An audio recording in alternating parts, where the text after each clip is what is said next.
and thank you for viewing. This is another video brought to you by Fitness Technology Services. So today's video is going to be another step in process on this Nordictrack Elliptical. I'm going to change the V-belt, drive belt on this unit. As you can see, it's the same unit. I have it flipped over to the other side now. Before I get started, I just want to say thanks once again. I really appreciate everybody's support. Subscribe to my channel. Anyway, I guess that's enough of introduction. So we're going to have to take this side cover off, same thing as before, and we're going to have to take this disc off right here, and I'm just going to kind of gloss over how to remove these caps because I have them on another video. So let me kind of zoom in just a little bit here. I'll just go through this really super quick. Remember, you just press in there, then you got to remove this screw right here with a Phillips. I was hoping to have my drill close by. Yep.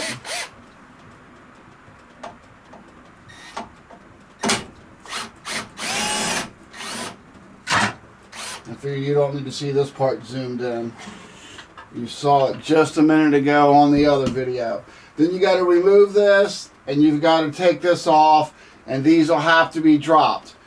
Exact same thing as we did the procedures on the other side of it.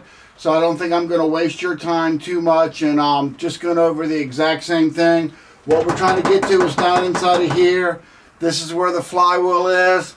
Alright, I'm going to zoom in so you can see a little bit better, and I'll catch you in just 1 second. Alright, thanks. Okay guys, hopefully that's a better view. I had to remove the side cover off. I had to remove the silver disc. I had to remove the insert silver disc. That's all laying over there. Again, that's on my other video, so that's kind of why I didn't go through this. I have a video out just on removing the silver disc. Alright, and a lot of this is also covered in my Nordictrack elliptical maintenance video. So what we're going to do is we're going to change this V-belt, drive belt, kind of whatever you want to call it.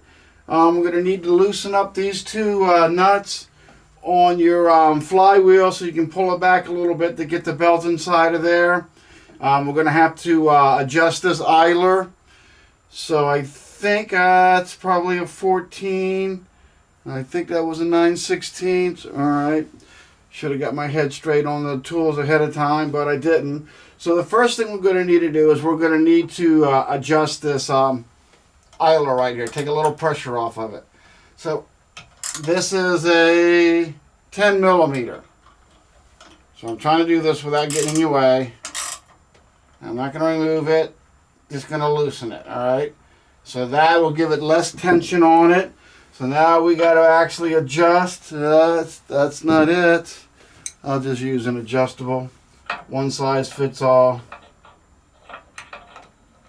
Slow though.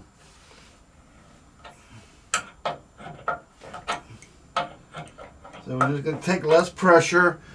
I guess you should really see the amount of pressure the one that you have on has.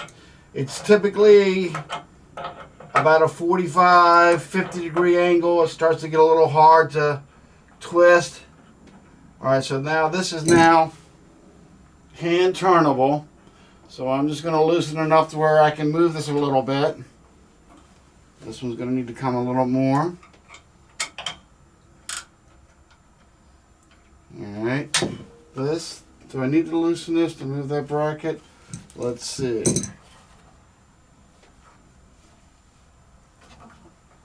Not much play in it. Go down a little bit more on this adjustment right here. Alright, so that took a bit of slack out of it. So we don't need to mess with that. Alright, so this is actually still a good belt. I am going to advise the customer to change it because it looks a little dry rotted. But we're going to use it. It's good for the video. Didn't need to remove the crossbar, at least not so far. We're going to come around here like this. That's pretty good.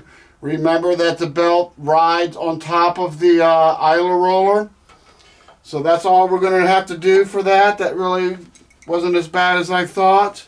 I think this looks like a 9/16. Boy, I'm off of my sizes. Oh, that's because that was a 1/2 inch. 9/16. All right. So you can't see this, but I got to hold the nut on the other side.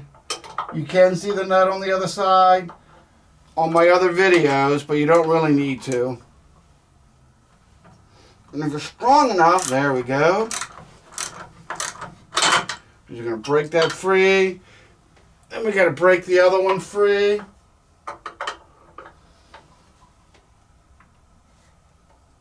Easier said than done. Let me try my socket.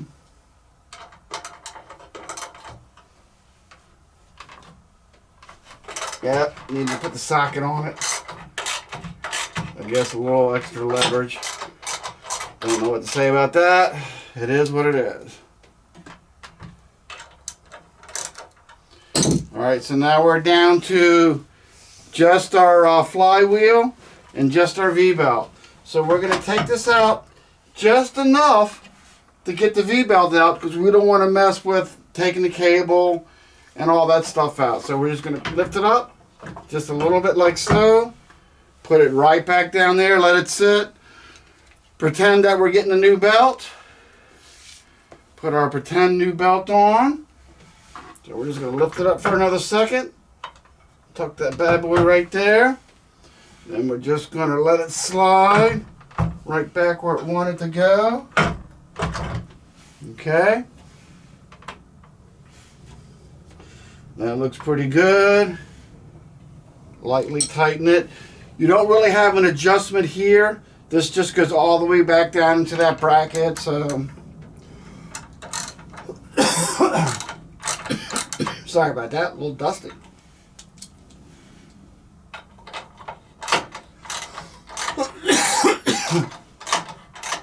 All right. So we got slack down in here. Now usually for me,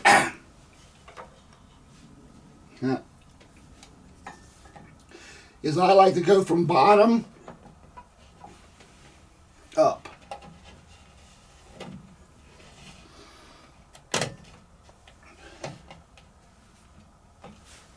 Okay. Now I'm just going to attempt to roll this backwards. All right. I'm trying to get you the number P11346-5303, I guess. Kind of old and faded, but that's what it looks like. So once I put my belt on, I like to rotate it a few times, see if it's in the center. If you don't have your belt in the exact center of the pulley, it might not go in the exact center. Please don't ask me why. I don't know that. But I like to go, really the most important thing is center right here of your actual idler, because that's what's going to guide it. This is ribbed, it's going to sit where it's set. This is ribbed. I don't like them on the outside edge completely. I don't like them on the inside edge completely. Or threads, I guess is the proper term on that. Alright, so as we know, that's way too loose.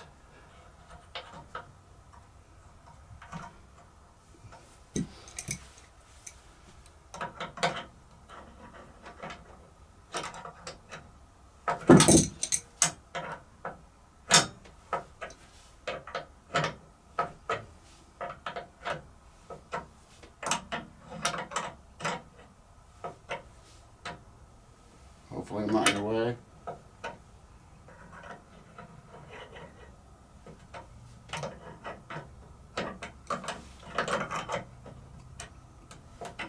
Well, I hate not automatic tools. It's pretty close.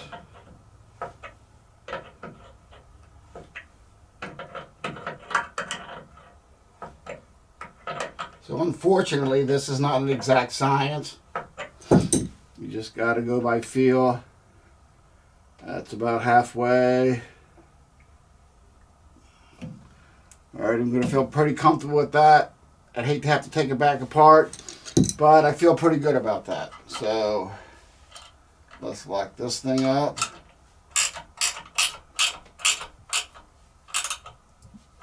Alright, let's make sure our flywheel is nice and tight. That's nice and tight.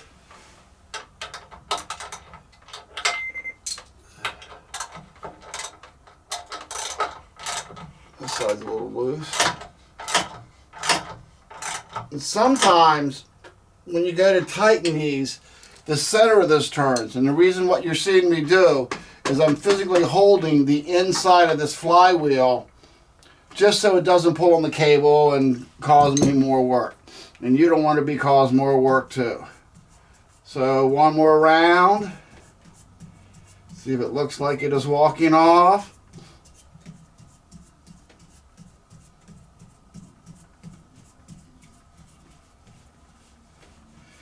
And here's another rule of thumb. When you're working with these flywheels, I don't care what brand of equipment you're working with, you cannot tell how difficult, yeah, that's over one on the end one, but it's good. How difficult the resistance or the load is on the magnets by hand. I mean, basically, there's nothing to push that. I did hear a little kink, so let's go another second. But it's right smack in the middle of this pulley. And they call this plastic thing a big plastic pulley. This is the flywheel whenever they talk about flywheels. Alright. So I'm pretty happy with that.